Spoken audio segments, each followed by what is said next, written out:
दिवाली की उमंग अपनों के संग। कल है दिवाली और आज है छोटी दिवाली।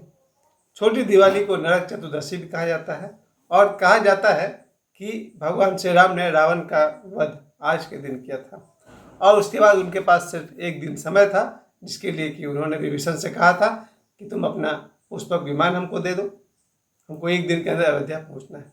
ये एक कथा है जिसके अनुसार रावण का वध भगवान श्री राम ने आज किया था।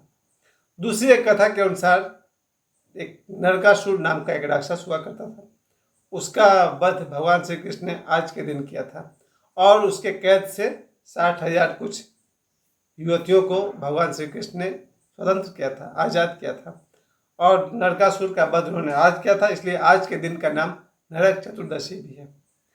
तो कल आएगा दिवाली और इस दिवाली के मौके पर मेरा सबसे बड़ा संदेश दिवाली का उमंग अपनों के संग।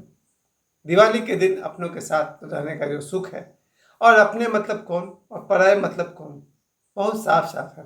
अपने जो आपके सुख दुख को समझते हैं, अपने वो हैं जो सुख दुख में आपके साथ खड़े हैं, अपने वो हैं जिनकी सहानुभूति, जिनका प्रेम हमेशा आपके साथ है।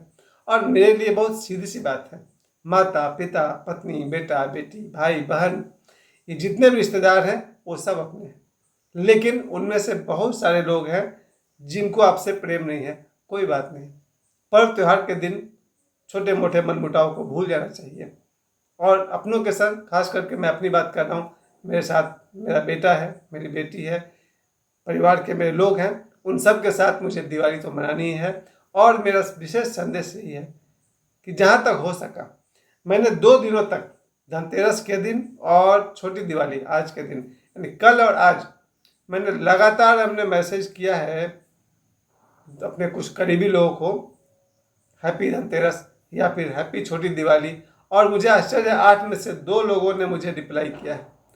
मैंने 8 लोगों को मैसेज किया था हैप्पी धनतेरस, उनमें से सिर्फ 2 लोगों ने मुझे रिप्लाई किया है, बाकी लोगों ने नहीं किया। फिर आज मैंने उन्हीं 8 लोगों को मैंने मैसेज किया था हैप्पी छोटी दिवाली, और उनमें से एक का जवाब वापस आया है, 7 ने रिप्लाई नहीं किया है। अब कल मेरी बारी है। कल जब हम दिवाली मनाने बैठेंगे, जैसे ही दिवाली शुरू होने वाली है, उन 8 लोगों को जिनको मैंने मैसेज किया था, जिन्होंने रिप्लाई नहीं किया था, उन्हें मैं हैप्पी दिवाली नहीं लिखने वाला हूँ। अब आ जाओ मैदान में, हो जाए आमना सामना। जो आदमी मेरे या आपके मैसेज का रिप्लाई तक नहीं दे रहा है, उसके लिए दिवाली में क्या याद करना। दिवाली में याद ही करना है तो उसे याद करो जो आपकी खोज खबर लेते हैं। मुझे तो सबसे ज़्यादा वो लोग पसंद है, 5-6 लोग हैं मेरे जो रोज़ सुबह सुबह गुड मॉर्निंग विश करते हैं। सिर्फ 5-6 लोग हैं, उन 5-6 लोग को मैं सबसे पहले हैप्पी दिवाली विश करने वाला हूँ। रात 12 बजे के बाद मैं, जब भी सुबह नींद खुलेगी, सबसे पहले अपनी बेटी को नहीं, सबसे पहले मैं अपने गुरुदेव को, देवी देवताओं को, जिनको मैं स्मरण करके सोता हूँ, सुबह नींद खुलते ही, आँख खुलने से पहले भगवान श्री राम को, जिनके नाम पर यह दिवाली का पर्व है, भगवान श्री कृष्ण को, जिनके नाम पर यह दिवाली का पर्व है, भगवान महावीर को, जिन्हें ज्ञान प्राप्त हुआ था इसी दिवाली की रात को, तो भगवान महावीर के लिए ये संबोधि की रात है, एनलाइटनमेंट की रात है, उन्हें ज्ञान प्राप्त हुआ था यही दीपावली कार्तिक अमावस्या के दिन। तो आज कल के दिन भगवान महावीर को हम प्रणाम करेंगे और अपने कुल देवता को, ये मैंने बाबा बागेश्वर से सीखा है कि अपने कुल देवता को अवश्य प्रणाम करना चाहिए। तो जो मेरे कुल देवी देवता है उन्हें प्रणाम करूँगा और अपने सभी आदर्श गुरुओं को प्रणाम करके सुबह सुबह तब मैं आँख खोलूँगा। सबसे पहले जो सामने आ जाए, मेरा बेटा मेरी बेटी, उन्हें हैप्पी दिवाली। उसके बाद बगल में भाई का परिवार है, उनके पास जा कर के सबको happy Diwali face to face wish करूँगा। उसके बाद मोबाइल उठाइए और जिन लोगों ने, जो लोग मुझे सुबह सुबह गुड मॉर्निंग विश करते हैं, सबसे पहला अधिकार उनका है कि सालों भर वो सुबह सुबह मुझे याद करते हैं और मैं उन्हें याद करता हूँ। तो बिल्कुल अगर मुझे ऑनलाइन विश करना है तो सबसे पहला विश उनको जो मेरा गुड मॉर्निंग मुझे विश करते हैं। दूसरा, जो मेरा स्टेटस देखते हैं, कम से कम 50-60 लोग ऐसे हैं जो मेरा स्टेटस रोज देखते हैं। मेरी बेटी कहती है कि जरूरी नहीं कि स्टेटस देखने वाले आपके अपने हों, कई बार लोगों को दूसरे की ज़िंदगी में झांकने की आदत होती है, इसलिए भी स्टेटस देखते हैं। और मेरे बहुत सारे लोग वास्तव में ऐसे हैं जिनको हमसे कोई लगाव नहीं है, कोई स्नेह नहीं है, उन्हें मैसेज भी करो तो वापस जवाब नहीं आता है, लेकिन स्टेटस जरूर देखते हैं क्योंकि उन्हें दूसरे की ज़िंदगी में झांकने का बहुत शौक है। तो उन 50-60 लोगों के लिए स्टेटस में डाल दीजिए हैप्पी दिवाली।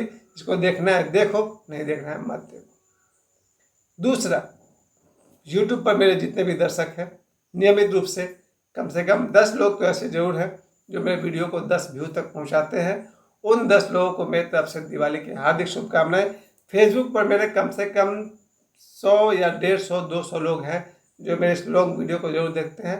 सबसे पहले उन्हें हैप्पी दिवाली विश करना है, जो अपना समय निकालकर, कीमती समय निकालकर 10 मिनट के लिए मेरे वीडियो को देखते हैं।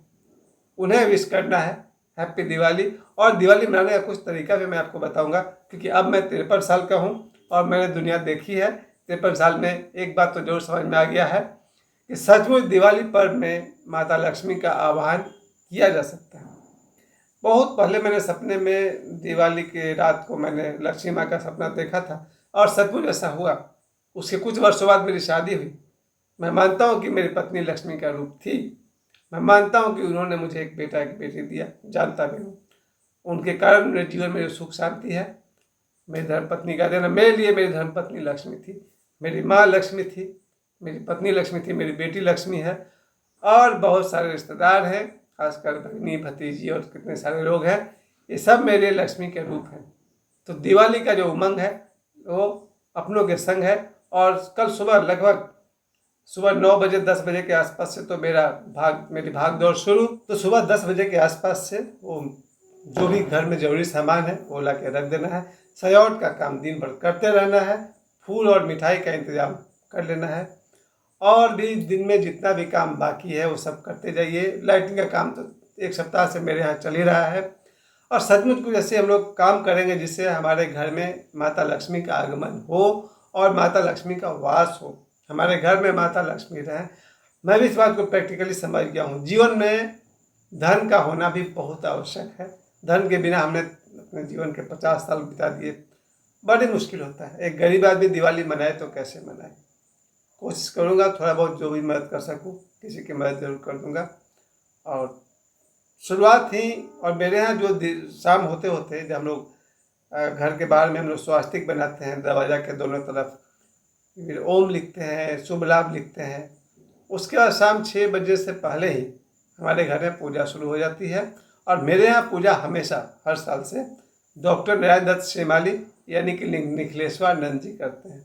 यानी उनका वीडियो मेरा टीवी पर मैं प्ले कर देता हूँ और उनके मंत्रोच्चार के साथ दिवाली की पूजा हमारे यहाँ होता है। और पूजा आधा घंटा 1 घंटा लग जाता है करीब करीब। पूजा करते हैं, उसके बाद हम लोग खास करके लड्डू या जो भी मिठाई हमारे पास होगा प्रसाद बांटिए और आतिशबाजी शुरू। और हम लोग जहाँ रहते हैं राय चौधरी कंपाउंड, यहाँ की दिवाली और यहाँ की होली मुझे बहुत पसंद है। हम लोगों ने गांव का दिवाली भी देखा है, बहुत सीधा साधा। मेरे गांव छपरा की दिवाली बहुत सीधी सादी दिवाली। हमने कतरास का दिवाली देखा, फैंटास्टिक, बहुत बढ़िया रहा। 1982 तक हम कतरास में थे और दिवाली की रात ही आचार्य विनोबा भावे की मृत्यु हुई थी, जो हमने 1982 में रेडियो पर कल सुबह सुनी थी। तो आचार्य विनोबा भावे की मृत्यु शायद दिवाली की रात को हुई थी।